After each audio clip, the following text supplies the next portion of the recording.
বিসমিল্লাহির রহমানির রহিম। প্রিয় থার্ড ইয়ার শিক্ষার্থীবৃন্দ, আমি তোমাদেরকে ম্যানেজমেন্ট অ্যাকাউন্টিং থেকে ক্লাস নিচ্ছিলাম। ম্যানেজমেন্ট অ্যাকাউন্টিংয়ের কস্ট কনসেপ্ট অ্যান্ড ক্লাসিফিকেশানস এই চ্যাপ্টারটা চলছিল। এই চ্যাপ্টারে বেশ কিছু অঙ্ক আমরা করে ফেলেছি। নর্মাল কস্ট শিট যেভাবে তৈরি করতে হয়, এই নর্মাল কস্ট শিটের অঙ্কগুলো করলাম। নর্মাল কস্ট শিটের পাশাপাশি টেন্ডার কস্ট শিট বা এস্টিমেটেড কস্ট শিট এই টাইপের অঙ্ক আমাদের পরীক্ষাতে আসে। এটা একটু ভিন্ন, তবে নর্মাল কস্ট শিটের উপর ভিত্তি করেই এই টেন্ডার কস্ট শিটটা তৈরি করতে হয়। তো টেন্ডার কস্ট শিটটা কী? আসলে টেন্ডার কস্ট শিটটা হচ্ছে ইস্টিমেটেড বা টেন্ডার কস্ট শিট। ইস্টিমেটেড বলে দিয়েছে এখানে, ইস্টিমেটেড মানে এটা অনুমান করে তৈরি করা হয়। হ্যাঁ, আগের যে কস্ট শিট, প্রথমে যে আমরা আগের বছরে কোনো একটা কস্ট শিট তৈরি করেছি, ওইটার উপর ভিত্তি করে নতুন একটা কস্ট শিট তৈরি করবো, ওইটার উপর ভিত্তি করে। আর টেন্ডার করবো ওইটার উপর ভিত্তি করে, মানে আগের বছরে যে কস্ট শিটটা তৈরি করেছি ওই কস্ট শিটের মান ব্যবহার করে ওইখান থেকে বিভিন্ন পার্সেন্টেজ আকারে মান পাবো আমরা। পার্সেন্টেজ আকারে মানটা নিয়ে যে নতুন একটা কস্ট শিট তৈরি করব, সম্ভাব্য বা আনুমানিক, সেটাকে বলবো আমরা কি? টেন্ডার কস্ট শিট বা এস্টিমেটেড কস্ট শিট। এখন এস্টিমেটেড কস্ট শিটের দুইটা মান আমাদের শুধু দেওয়া থাকবে, সেটা হচ্ছে ডাইরেক্ট ম্যাটেরিয়াল আর ডাইরেক্ট লেবার। এই দুইটা মান শুধু দেওয়া থাকবে, আর বাকি সবগুলো মান আগের কস্ট শিট থেকে আমরা এস্টিমেট করে নিয়ে আসবো। এস্টিমেট বলতে ওখান থেকে আমরা পার্সেন্টেজ আকারে বের করে নেব, নিয়ে ওই মানটা এখান থেকে বের করে নেব। এখন এই টেন্ডার কস্ট শিটটা বের করতে হলে, বের করার আগে, টেন্ডার কস্ট শিট করার আগে আমরা নর্মাল কস্ট শিট করে নেব আগে। নর্মাল কস্ট শিটটা করার পর বেশ কয়েকটা ওয়ার্কিং আমাদের করে নিতে হয়। যে ওয়ার্কিংগুলো করতে হয় সেই ওয়ার্কিংটা সম্পর্কে আমি এখন আলোচনা করছি। প্রথম যে ওয়ার্কিংটা আসবে, working number 1, percentage of factory overhead on direct wages বা direct labour. Direct labour, factory overhead. আচ্ছা, ফ্যাক্টরি ওভারহেড ডাইরেক্ট লেবারে কত পার্সেন্ট, এটা আমরা বের করে নিব। কী করে বের করব? Factory overhead by direct labour into 100। Factory overhead by direct labour. আগের যে কস্ট শিটটা আমরা নির্ণয় করব, সেই কস্ট শিটে ফ্যাক্টরি ওভারহেডের পরিমাণ কত আছে সেই পরিমাণটা আগে নিয়ে আসবো, আর ওই পরিমাণটাকে ভাগ করবো ডাইরেক্ট লেবারের পরিমাণটা কত আছে সেই লেবার পরিমাণ দিয়ে ভাগ করে 100 দিয়ে গুণ করবো। গুণ করলে যেটা আসবে এটাকে বলবো আমরা কি?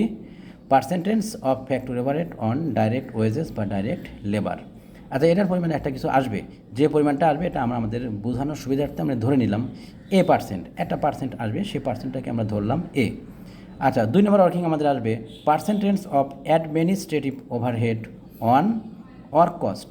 এটা আমাদের করতে হয় সবসময় ওয়ার্ক কস্টের উপর। তার মানে ওয়ার্ক কস্টের উপর থেকে আমরা কী বের করবো? অ্যাডমিনিস্ট্রেটিভ ওভারহেডের পার্সেন্টেজটা বের করে নেব।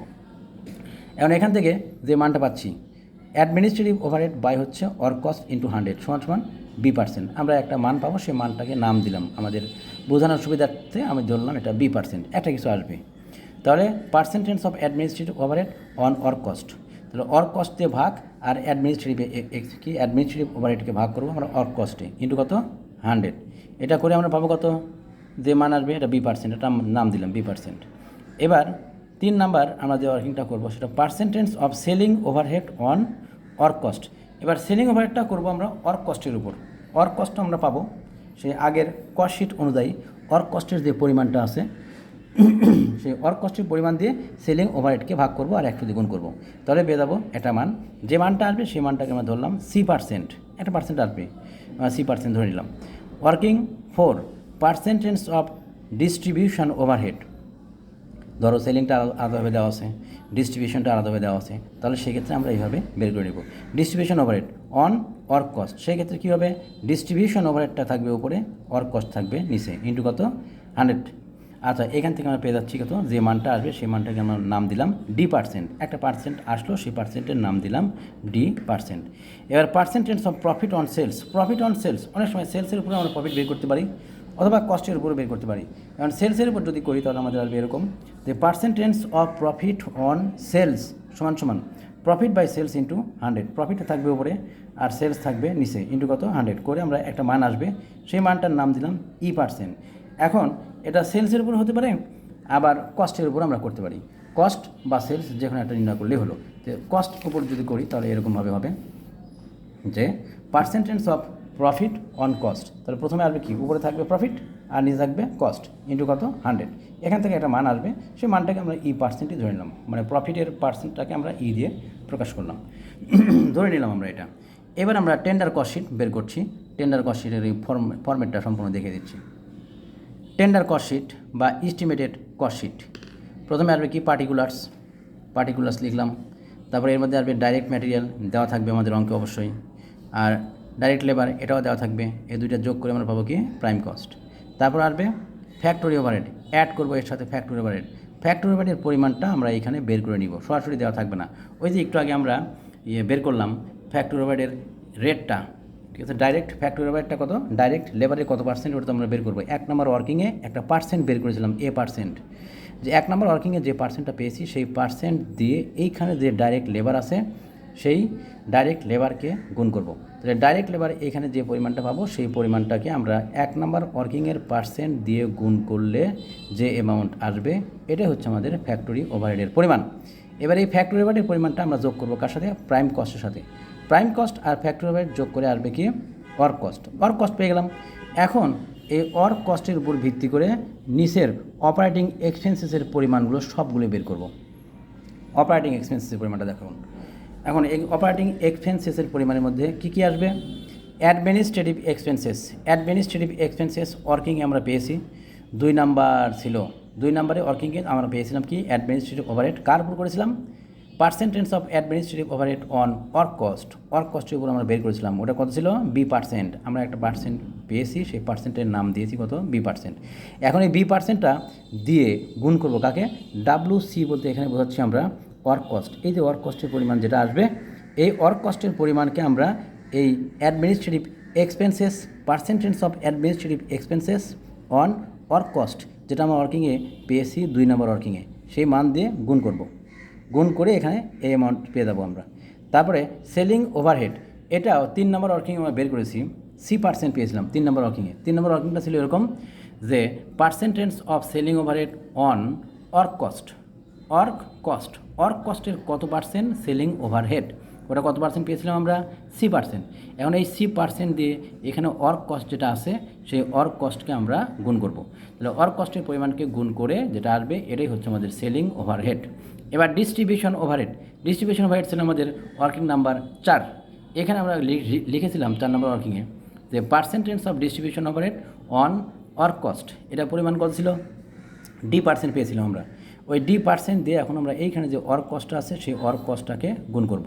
গুণ করলে এখানে একটা মান পাবো, যে মানটা আসবে এই মানটার পরিমাণই হচ্ছে ডিস্ট্রিবিউশন ওভারহেড।